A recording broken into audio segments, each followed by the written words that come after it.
Hi, my name is Daniel Ron. I'm an undergrad working on the GSpeak project. The GSpeak project is a gestural interface project in which we're trying to eliminate the sort of necessary interaction of the keyboard and mouse between the user and the computer. We're using these gloves in a system of cameras and lights to detect where the user is in space, specifically their hands.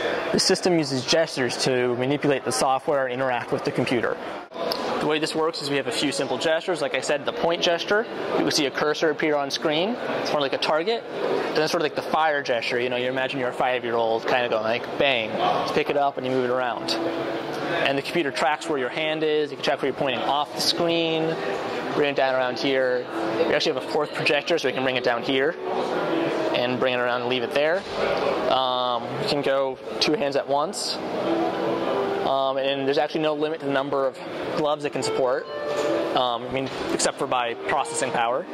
And the only thing you have to do is make more gloves. And it supports a few other gestures. First off, the reset gesture is 2 thumbs over the shoulders, and it brings everything back to the start, where it was when we started. And we use this in most of our demos just to be able to reset.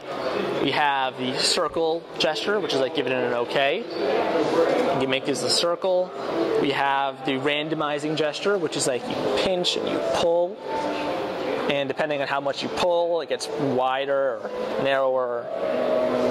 And then like we have a wipe. This shows kind of how, first of all, how you can interact with 3D space. So first of all, I'll show you can fly around, look at things, just fly around the Earth. Now the way we do this is with what we call the axes gesture. You kind of make a right hand rule sort of axes with one of your hands, doesn't matter which. And this sets a 0 point. Moving forwards, flies backwards. You can go up, down, left, look around. And through this one gesture, you can just fly around through space. Now, one of the things we wanted to focus on in this demo is sort of representation of data sets. So if you notice all these little white dots, each one of these is an airport. And for all the major airports, we recorded flight history. Flights when they left, departed, and flew through the air.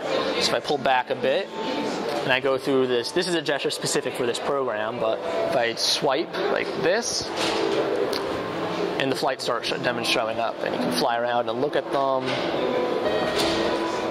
and you can make them go faster if you swipe faster, and then you can stop them by bringing your hand up like in a halt symbol. And it just kind of shows you how you can view and analyze and play with data sets, and which is our current focus. We want to be able to sort of intuitively manipulate and view and interact and analyze data sets, which in ways that one normally wouldn't be able to do.